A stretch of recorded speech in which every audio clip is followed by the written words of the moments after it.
दोस्तों, आज की इस वीडियो में हम बात करेंगे आखिर औरत का वह कौन सा अंग बेशर्म होकर दबाने या फिर चूसने से अचानक अपार धन की प्राप्ति होती है। लोग औरत का कौन सा अंग दबा और चूसकर अमीर बन जाते हैं। जो भी मनुष्य औरत का यह अंग दबाता या चूसता है, उसके घर में सदा मां लक्ष्मी का वास रहता है और मां लक्ष्मी की कृपा सदैव बनी रहती है। तो दोस्तों, आज की इस वीडियो में हम बताएंगे औरत का वह कौन सा अंग है जिसे हर पुरुष को दबाना या चूसना चाहिए। नमस्कार दोस्तों, आप सभी का स्वागत है आज की इस बेहद ही ज्ञानवर्धक जानकारी भरी वीडियो में। दोस्तों, आपको पता चल ही गया होगा कि आज की वीडियो में हम क्या सीखने जा रहे हैं। दोस्तों, अगर आप चैनल पर नए हो तो चैनल को सब्सक्राइब करें और हर हर महादेव लिखना ना भूलें। और साथ ही इस वीडियो को जो लाइक और सब्सक्राइब करेगा, लक्ष्मी मां उसके घर पर सदा कृपा दृष्टि बनाए रखे। दोस्तों, एक बार की बात है, एक गांव में शिव नाम का व्यक्ति रहा करता था। वह अपनी पत्नी से बहुत ज्यादा परेशान था क्योंकि उसकी पत्नी बात बात पर हमेशा उसे ताना मारा करती थी कि तुम्हारे पास है ही क्या, घर में खाने तक को कुछ नहीं है। दोस्तों, उसके घर में बिल्कुल कंगाली छाई हुई थी। एक भी रुपया नहीं था और उसके घर में खाने के लिए अन्न का एक दाना तक नहीं था। दोस्तों, एक तो घर में खाना नहीं था, ऊपर से पत्नी का ताना। वह बहुत परेशान हो गया। उसे समझ ही नहीं आ रहा था कि मैं क्या करूं। एक दिन की बात है, शिव अपने घर से एक सुनसान रास्ते पर निकल गया। वह उस सुनसान रास्ते पर चल ही रहा था कि उसे एक साधु तपस्या करते हुए दिखाई दिए। वह उनके पास जाकर बैठ गया। जब साधु ने अपना तप खत्म किया तो सिर्फ उनके सामने रोने लगा। साधु ने शिव से कहा, पुत्र, तुम्हें क्या समस्या है? तुम क्यों रो रहे हो? आखिर क्या परेशानी है तुम्हें? तब शिव ने साधु महाराज से कहा, हे महाराज, मेरी एक पत्नी है जो कि मुझे रोजाना ताना मारती है। मैं बहुत गरीब हूं तो मैं क्या करूं? कितना भी कुछ कर लूं लेकिन धन ही नहीं कमा पाता हूं। अभी तक एक छोटा सा ढंढा था, वह भी पत्नी के क्लेश की वजह से चौपट हो गया। वह दिन रात मुझसे झगड़ा करते रहती है। अब तो मैं दाने दाने के लिए परेशान हो गया हूं। हमारे घर में खाने के लिए कुछ भी नहीं है, इसके अलावा पहनने के लिए कपड़े भी नहीं है। लेकिन मैं अपनी पत्नी को समझता हूं कि वह मुझे ताने न मारे और मुझसे झगड़ा न करे, लेकिन वह बिल्कुल भी नहीं मानती। साधु जी, इसी वजह से मैं बहुत ज्यादा परेशान हो गया हूं। इसी वजह से मैं घर छोड़कर यहां आया हूं। वे साधु जी कहते हैं, रो मत बेटा, मैं तुम्हें यह काम बताने जा रहा हूं। तुम्हें औरत का सिर्फ यह अंग बेशर्म होकर कर दबाना या चूस लेना है। अचानक तुम्हारे घर में धन की प्राप्ति हो जाएगी। तुम देखते ही देखते बहुत अमीर बन जाओगे। साधु जी कहते हैं, जो भी पुरुष औरतों का यह अंग दबाता या चूसता है, उसके घर में कभी भी धन की कमी नहीं रहती है और ना ही उसके घर में कभी लड़ाई होती है, या जो भी व्यापार करता है उसमें हमेशा तरक्की होती है। साधु जी कहते हैं, अब मैं तुमको औरत का वह अंग बताने जा रहा हूं। इसे ध्यान से सुनना और अपने जीवन में इस पर जोर करना। तब शिव साधु जी महाराज की बातें बहुत गौर से सुनता है और कहता है, जितना जल्दी हो सके मुझे यह बता दो। दोस्तों, तभी साधु जी महाराज उस आदमी को एक कहानी सुनाते हैं और बताते हैं, एक नगर में एक किसान रहता था। उसके बहुत सारे खेत थे जिस पर वह दिन रात मेहनत करता था। उसके घर में किसान और उसकी पत्नी रहा करते थे। उस किसान और उसकी पत्नी ने आपस में बहुत ज्यादा प्रेम था। उसके घर में किसी भी प्रकार की लड़ाई झगड़ा या किसी भी प्रकार का क्लेश नहीं होता था। इसी वजह से उसके घर में सदैव मां लक्ष्मी का वास रहता था और उसके खेतों में इतनी ज्यादा पैदावार होती थी कि वह दिन प्रतिदिन और अमीर होता जा रहा था। उस किसान और उसकी पत्नी में इतना प्रेम था कि आसपास के लोग उन्हें देखकर जलते थे।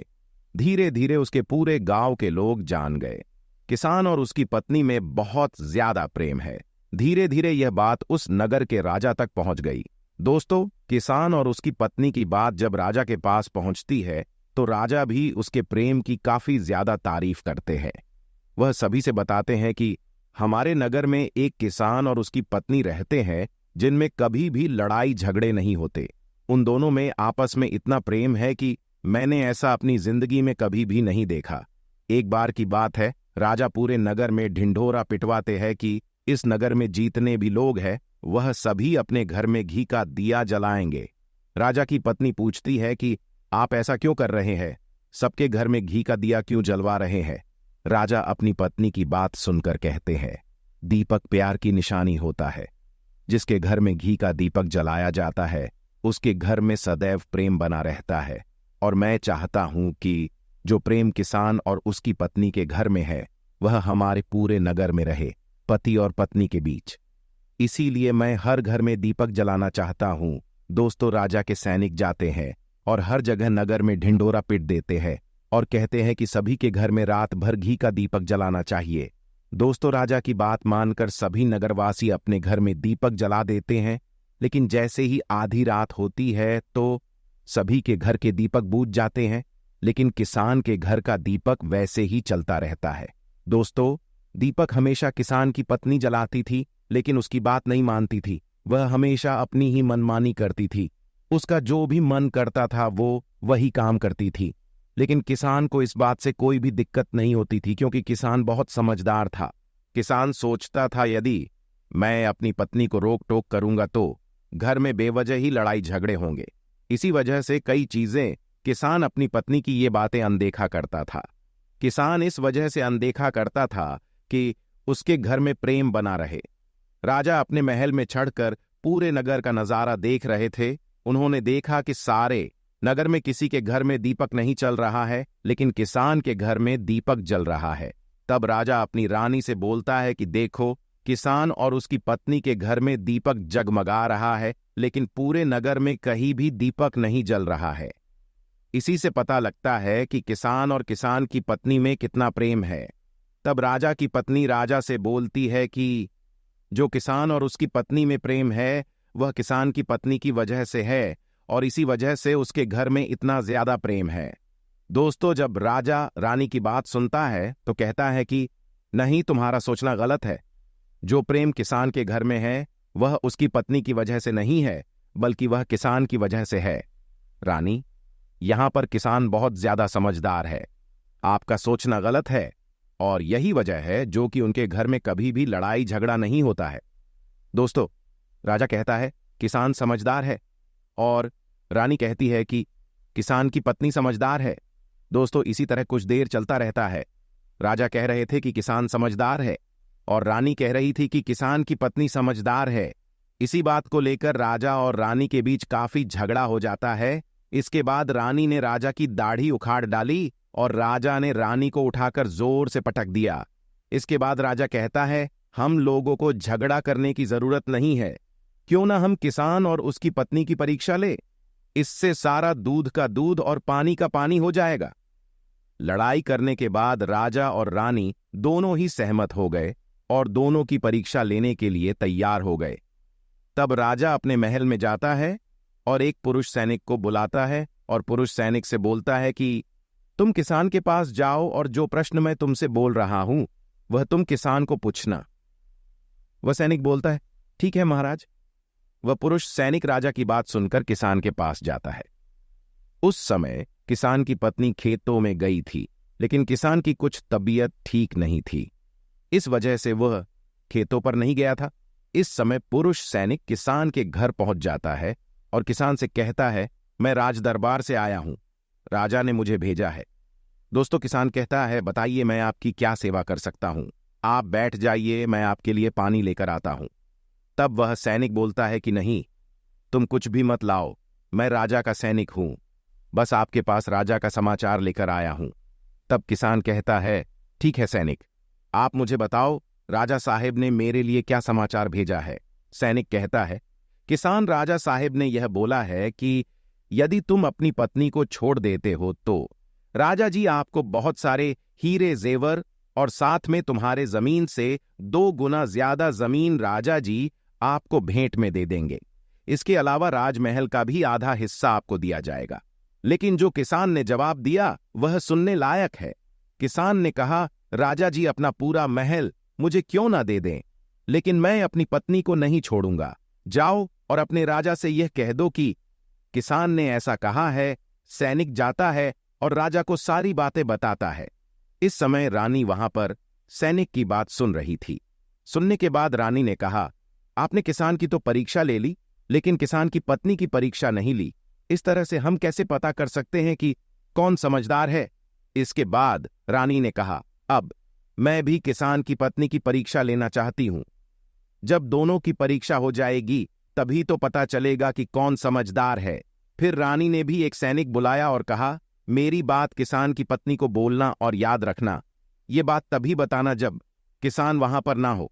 सैनिक ने पूछा कि रानी क्या बात बतानी है, वह तो बताओ। तो रानी ने सैनिक को सारी बात बता दी। सैनिक किसान के घर जाता है और उसके घर में आवाज लगाता है तो उसके घर से किसान की पत्नी निकलकर आती है और कहती है, बताओ क्या हुआ, क्यों आवाज दे रहे हो? तो सैनिक ने कहा कि राजमहल से आया हूं, मुझे रानी ने भेजा है।